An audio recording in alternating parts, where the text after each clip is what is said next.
Hello and welcome to Talking Aussie Books, a new weekly podcast shining a spotlight on Australian fiction. My name is Claudine Tinellis. As a writer and avid reader, I love chatting about books. And in this podcast, I'll chat to authors, publishers and readers, giving you, dear listener, insight into what's hot on the Australian fiction scene. So if you're looking for your next book recommendation or just want to know more about Aussie fiction writers, this podcast is for you. Grab yourself a cuppa, sit back and enjoy.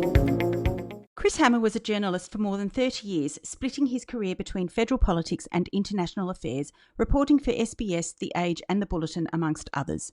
In 2017, that part of his life ended just as another had begun unfolding. In August 2018, this Canberra-based author's debut novel, Scrublands, hit the shelves and rocketed up the bestseller lists, an instant hit in a genre that has now been dubbed Antipodean Noir.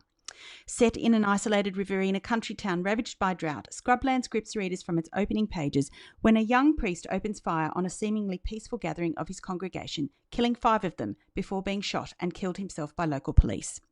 A year on from this event, we meet journalist Martin Scarsden, a man haunted by his experiences of reporting from the Gaza Strip. He's sent to write a story on the effect of the tragedy on the town. But what he finds is a dying town harbouring shocking secrets and divided by their opinion of the killer priest. What follows is a page-turning journey as Martin seeks to uncover the reason why the town priest turned on his congregation and in the process face his own demons. Earlier this year, Chris's follow-up novel Silver was published. In Silver, we are reacquainted with Martin Scarsden and his new girlfriend Mandalay Blonde. Silver picks up where Scrublands left off, only this time we are transported from the dust-filled plains of the despairing Riverina to a fictional town on the New South Wales far north coast.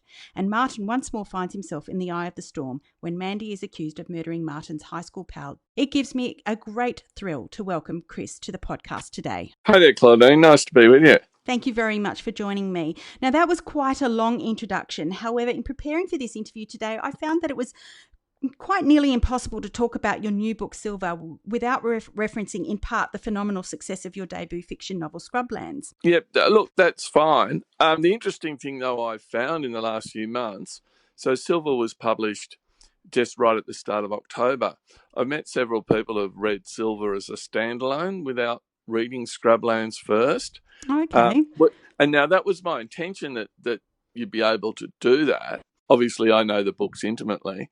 But the people who've read it, Silver as a standalone, have really enjoyed it too. So it's interesting that you tie them so closely together.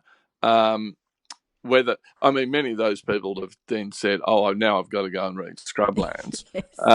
But yeah, and that's typical of crime series too, with the same protagonist. That the books can be read out of order, and I think part of the reason for that is with a crime book, you've got to resolve the crime within the one book. You can't have it sort of lagging over several books. So, but it's interesting that in my own mind, I'm a bit like you. I kind of think of them more of as a package. Indeed. Such incredible success with Scrublands. Congratulations. I mean, not only did it win a UK Dagger Award earlier this year, but I understand that it's been picked up in the US and in the UK, but also that it's been optioned for a television adaptation. Yeah, so this was this was really living the dream. I'd written and published 2 non-fiction books a couple of years ago with Melbourne University Press, The River and The Coast. They're kind of like travel writing. The River was very well received and won a prize and was shortlisted for others, but sold hardly anything. So that was very much my expectation when I wrote Scrublands. I thought it will probably get published. But that's about as far as I thought. I didn't even, consider that it might become a bestseller. I guess I had that kind of dream. But even before it was published here, it was sold into the US, into the UK, and into several foreign translations, even before it was published here. And at the same time, it was optioned for television here as well. So all that happened in a big rush over the space of a month or two.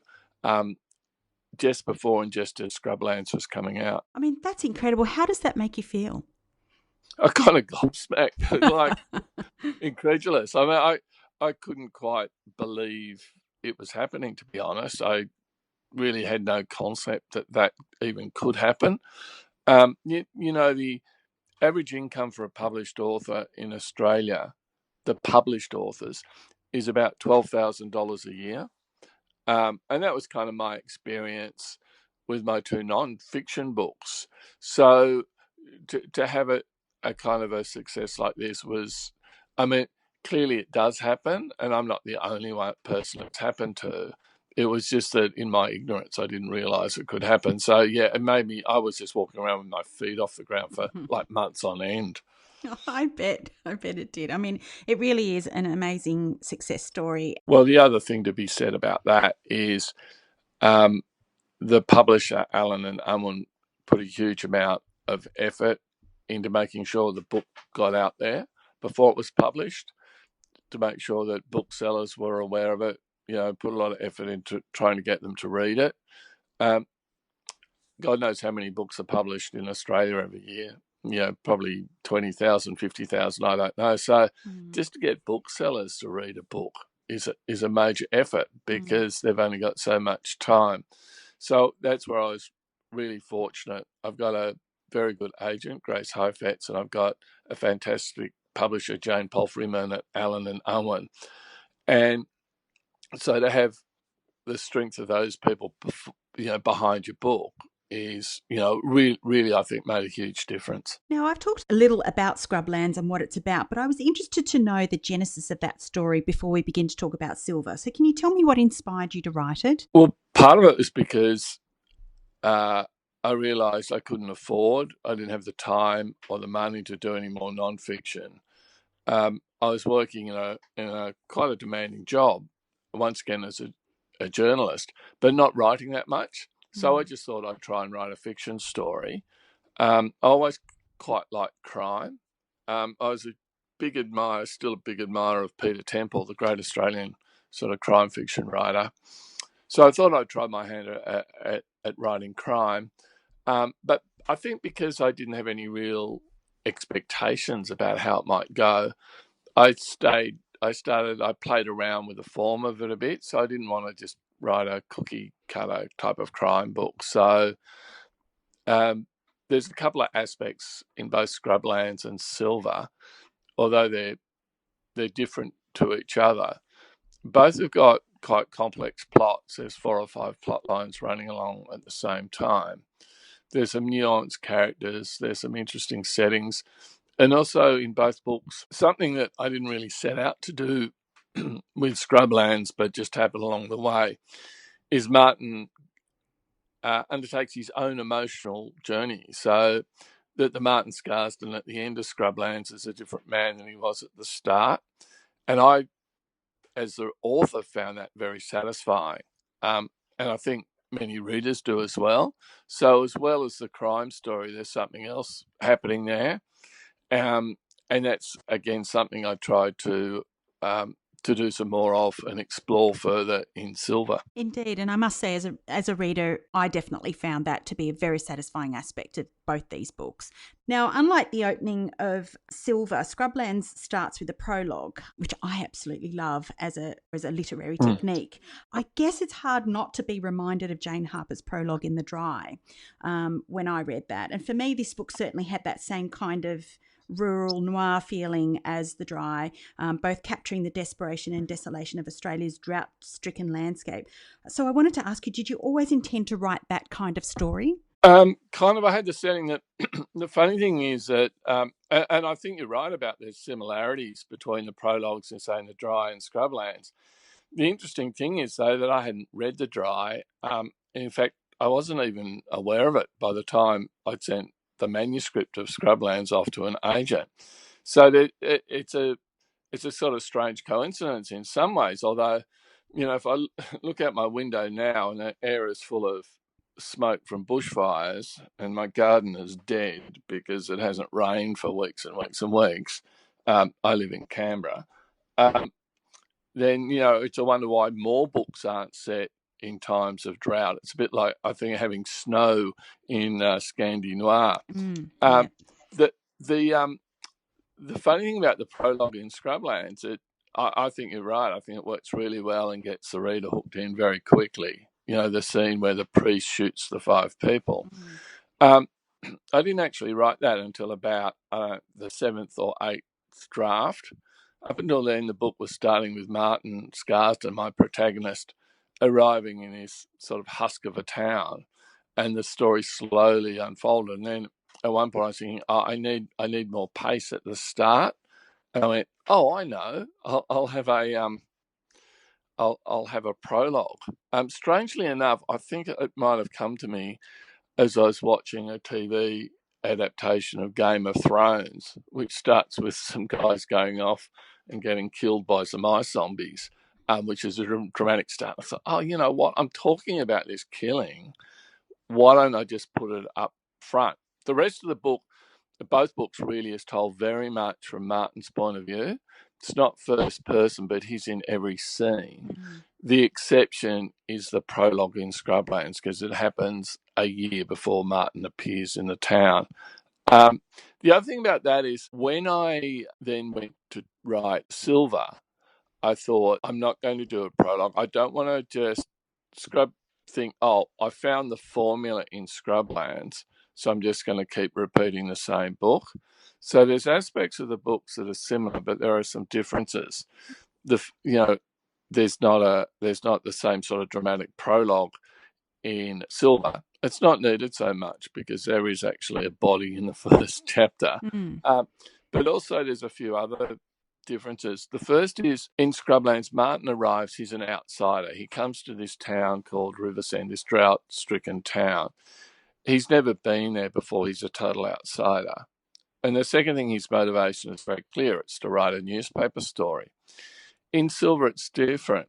He's not an outsider. This is his old hometown. He hasn't been back there for 20 years. He's reluctant to go back. But circumstances are such that he needs to go back because his partner, Mandy, has moved there. There are people in the town who remember him. He's got relatives there. So he's not an outsider. And he's got past there. And a lot of the story is about his past, where very little really in Scrublands is about his past. And the other thing is his motivation. His motivation in Silver, for the most part, is he wants to clear his partner Mandy, who stands accused of murder, or at least being suspected of murder. And then only later on, as he starts uncovering more and more secrets, there's the old motivation of a cracking good newspaper story emerge.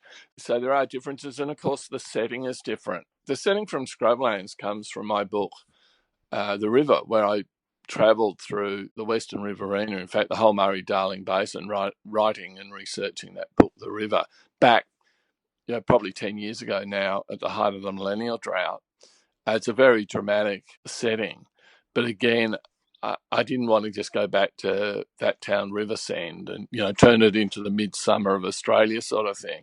I needed a new setting with a new dynamic, and so Silver is actually set not in a town undergoing any great financial strain. In fact, it's the opposite. It's just on the cusp of becoming a boom town, and that gives a certain atmosphere to the book, but also explains the motives of a lot of the characters there. The other thing that I found really fascinating about both these books, Chris, was the very tight timeline. Scrublands about a week or so, and similarly with Silver. Yeah, I mean that's interesting that you mentioned that. I guess that is a similarity between the two books. It kind of works well, I think. I'll write some other book in some time. I'll probably stretch over years. It's just it's just some of this stuff is you don't necessarily intellectualize it. You don't make a conscious choice as the author. I mean, it's just, this is working, I'll go with that. Yeah, so moving on to Silver, as I mentioned and you've mentioned, Martin is back. For those who haven't read it, could you tell us a little bit more about the story? Of Silver? Yeah. Okay. Now, I don't want to say too much because these are crime novels, so you don't want to do spoilers. But the setup is this, and this isn't really a spoiler because this is the first chapter of the book. At the end of Scrublands, Martin has formed a relationship, really the first proper mature relationship of his life, despite the fact that he's now turned 41, with this woman, Mandalay Blonde, who he meets in this town, Riversend, in Scrublands. She's inherited quite a bit of property and money, and it includes an old house on the cliffs overlooking this town, Port Silver, up on the far north coast of New South Wales. And she's decided that that's the place she wants to live and raise her young son, Liam. and also lived there with Martin. Martin is a rather late to show up. He spent some time in Sydney writing a true crime book, the true account of the events that happened in Scrublands, as it so happens. Anyway, he arrives, comes to the townhouse that Mandy's renting while she finalises her ownership of this old house. He walks in, and there's his old friend from school days, his best friend from school days, Jasper Spate. Hasn't seen him for more than 20 years.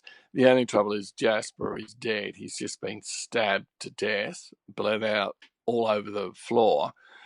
And just a few metres away, Mandy is sitting there with her hands covered in blood, in total shock.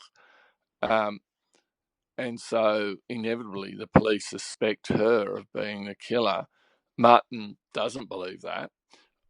Well, for the most part, he doesn't believe that. And so he sets out to try and find who killed his old best mate. So there's a crime story there straight from the start.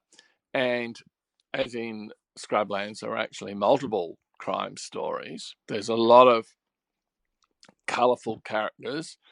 There's real estate tycoons or wannabes who think there's going to be a big boom, that Port Silver's going to be the next Byron Bay or Noosa, so they're trying to get in the ground floor. There's a moribund fishing fleet. There's an Indigenous group making a native title claim. There's the old poverty-stricken settlement where Martin grew up. There's backpackers. There's itinerant scam merchants. There's a mystery about a death in an old cheese factory. There's a guru who's up at a hippie retreat where there are drug-fueled orgies, much to the delight of the tabloid press. There's a lot going on there, but really, I guess at the heart of the book is Martin and his past. At the tail end of Scrublands, there's a scene where Martin is standing on the old bridge that leads into town, this bridge that runs over a completely empty river, and he sheds a tear. And it says there, it's the first time that he's cried since he was 8 years old. So in Silver, you find out what happened to make him cry when he was 8 and why he hasn't cried ever since then. The cast of thousands in this book, the multi-layers of this fictional town is quite incredible, which leads me to ask you, despite being a fictional town, was it based on some place that you've experienced or, spent time in? No, not really. Just bits and pieces of little towns all the way up the east coast of Australia. Well, New South Wales and Queensland in particular. It was interesting. I did a book tour a few weeks ago where I drove from Newcastle up to Brisbane, and every town I stopped at, they were saying, "It's us, isn't it? It's us." It didn't matter whether Port Macquarie, Coffs Harbour, Ballina, Tweed Head, didn't matter. Same thing happened when I went down to Moruya a couple of weeks ago, which is down, well south of Sydney. So no, it's just little bits taken here and there. The town in Scrublands, Riversend, is a totally fictional town, but the landscape is real. It's way out in western New South Wales on the Hay Plain. So this is kind of similar, although it's a fictional town, not a fictionalized version of a real town, but really made up. But with familiar elements. I mean, what beach town in Australia doesn't have Norfolk Island pines? So exactly. it's a bit like that. Yeah. So it's a real landscape though, a real kind of environment. Those northern beaches of northern New South Wales, although there is a rather steep escarpment, and I think I've more borrowed that maybe from down south.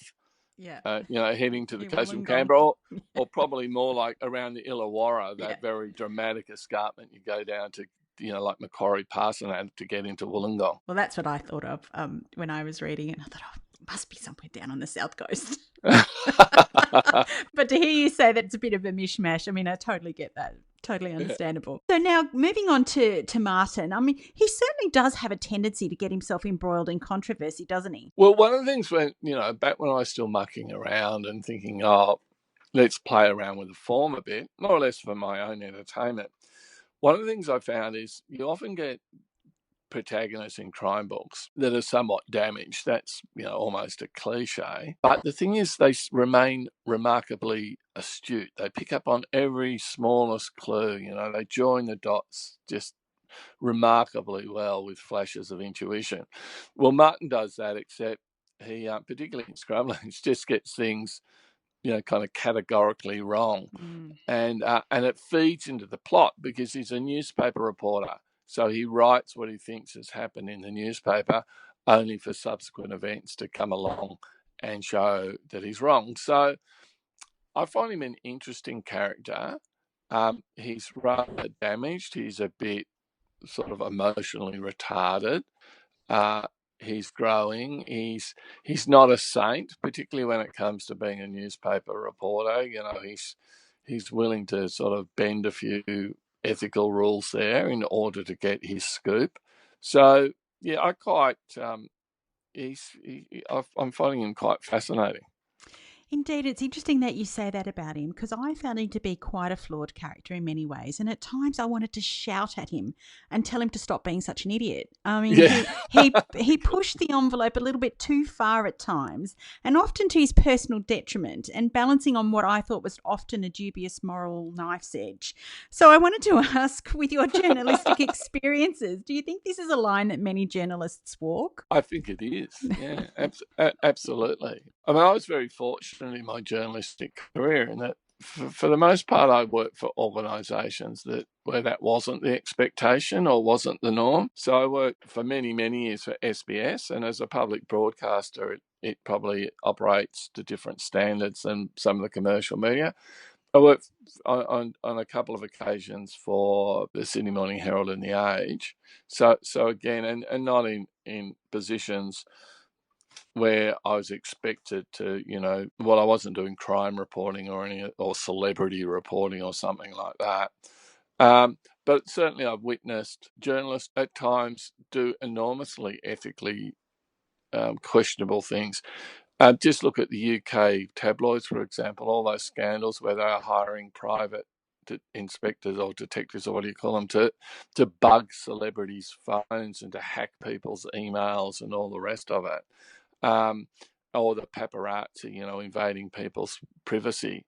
So there is a kind of aspect of that in the books, not just from Martin. Martin, you see it from a more recent, I guess, point of view, but also there's a big media contingent that arrives in the two towns in both books, and yeah, there's partly there for a bit of comic relief, but also they get up to a bit of no good. They certainly do. Now, you address many serious themes in these two novels, but police corruption is pervasive in both.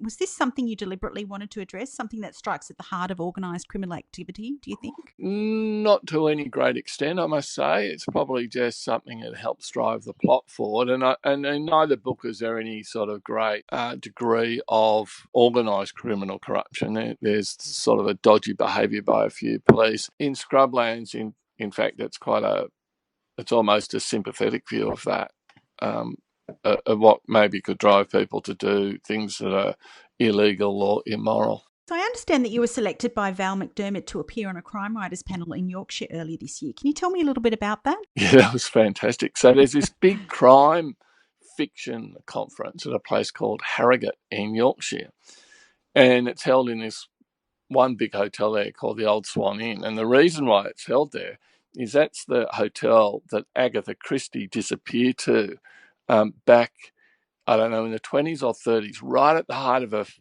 her fame. She disappeared for 11 days, and the newspapers went mad, and they thought she'd been murdered, that someone was trying to commit the perfect crime, and others thought that was a publicity stunt.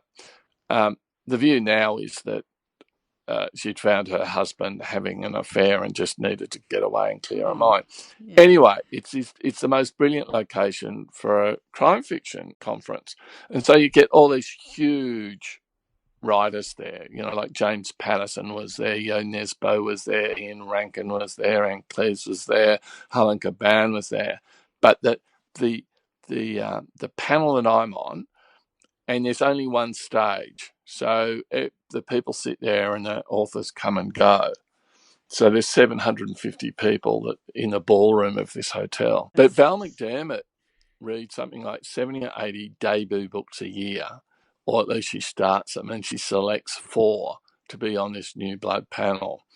It's a great honour. It's like being shortlisted for an award, really, because you're sitting in front of 750, rusted on crime readers being endorsed by Val McDermid. And so we're all four of us were debut authors. So I got to go there, and Scrublands was just coming out in paperback in the UK at that time. This was in July. So I had a little tour around in Edinburgh. I did an in conversation with Val McDermid. She was asking me questions, which was a bit intimidating, because the book had been out for less than a year in Australia. And in Newcastle, I was on a 2-person panel. Anne Cleves and myself, the author of Shetland and Vera and whatever.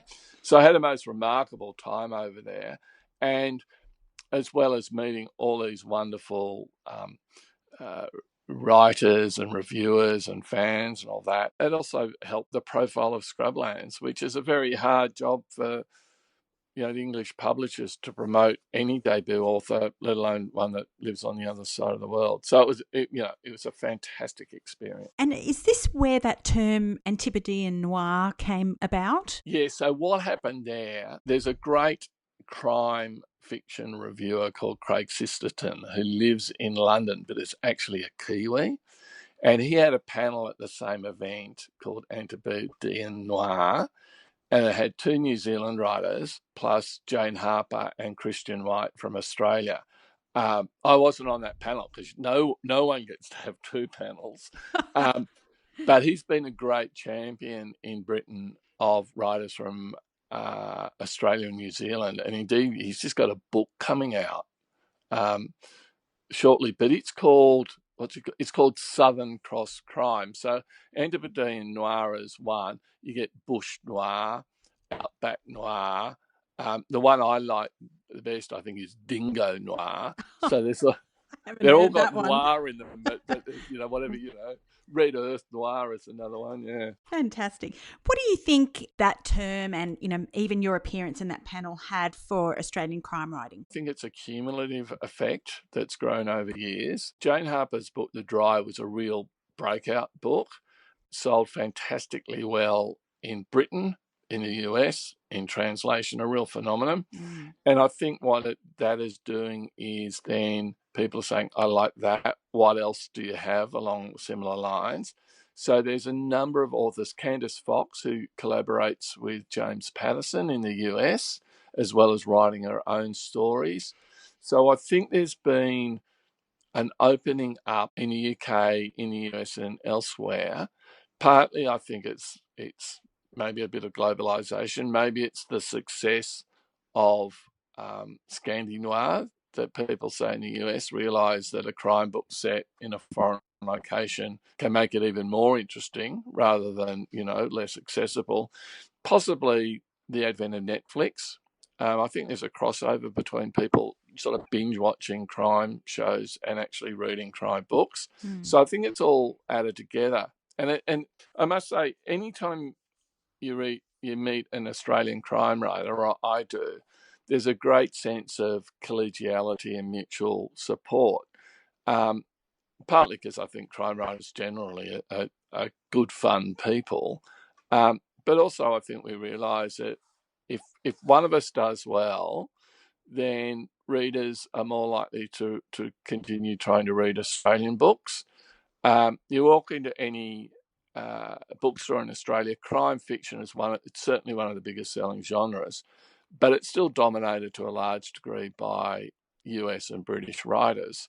So there's plenty of room there for all of us to do well, and indeed for many more Australian writers to emerge and to prosper. So, Chris, what's next? Are you working on something else at the moment? I am working on a 3rd Martin Scarsden yes. blonde thing. I learnt my lesson with Silver. So Scrublands was published, in August 2018. Silver was published in October 2019. So the target now is try and have something for October 2020. I've only just finished touring and promoting Silver. And books have a very long lead time, as you probably know. It's not like you can finish them 2 weeks before they're published. It's more like 6 months. So, yeah, I'm working away furiously on that now. I tell you the name of it, but I haven't come up with one yet. And here I had my pen at the ready. Sorry, no scoop today on that one. Oh, it's all good. But if you think of a good one, let me know. Oh, well, I'd have to know what it's all about. Oh, yeah, me too, I guess. Oh, that's fantastic. Now, Chris, as you probably are aware, I have a lot of aspiring writers who listen to this podcast. So I wanted to know, do you have 3 top tips that you could offer aspiring or emerging writers? The first is, I think, try and enjoy the process of writing. So don't get too hung up about how it's going to end up in the end, or, whether you get a contract or all that sort of stuff. Just really get into the moment of writing the book and enjoying it. The second one, I think, would be just try and write a really good book, a good story told well, which kind of, it sounds a bit trite, right? But what I think a lot of writers do, that, they really want their book to do well. So they start trying to write what they think might impress an agent or a publisher. So, writers are trying to write a bestseller. So they think, I better spice it up with a bit more, sex and violence or something like that. And it just comes across as inauthentic and padded. I mean, there's that old saying, you've got to kill your darlings. Well, if you're deleting scenes that you really love, why would you be putting stuff in that you don't like? And similarly, if your aim is more to literary fiction, I think sometimes people go, I need to impress publishers. I need to impress the judges who judge literary awards. Just try and write the best book you can and enjoy it. And of course, every writer's idea of what's a good book is different, depending on, your own particular taste. Look, it's the book that counts. All the other stuff, you find a lot of information about, if you're an aspiring writer, well, you have to be on 16 different types of social media, you have to be networking, you have to be writing a blog, et cetera, et cetera, et cetera. All of that may help, but all of it is secondary to actually writing a book. So, Chris, if readers wanted to connect with you, where can they find you? Well, having said all of that, I do have a website that I try and keep relatively up to date, which is called chrishammerauthor.com. I have a Facebook authors page. So on Facebook, you can have just a personal page, which I do have, but that's for people that I know, and you see pictures of my family and stuff like that. So for people I don't know, there's an author page, which I think is Chris Hammer Author on Facebook. So if you search for that, you can follow that. And I'm also on Instagram, and on Instagram it's more book stuff than anything else, a bit of personal stuff, and I think that's at the Hammer now. Having said, don't waste your time with all this social media and stuff. Yeah, I've kind of fallen victim to that myself. But that's good, because you want people to know about your books, and people love to connect with their favourite authors. So yeah, it's a great way to do so. So for me, I'm quite happy most of the time just being by myself, and of course now I work with some amazingly professional editors and publishers and that. But I know for a lot of writers, being part of writers groups and support networks and that really helps them. So maybe that hasn't been so much a thing for me, but I know for other writers that can be really helpful. I wanted to congratulate you once more on these 2 wonderful books. I absolutely love them. I can't wait to see what you do next, and to learn more about Martin's adventures. Yeah, I can't wait to see what happens next too. Thank you very much for joining me on Talking Aussie Books today. Thanks, Claudine. Well, that's a wrap, folks. If you enjoyed this podcast, please leave a review on iTunes or drop me a line via my Instagram at Claudine Tinellis, or on my webpage, claudinetинellis.com. Thanks for listening. Until next time, happy reading.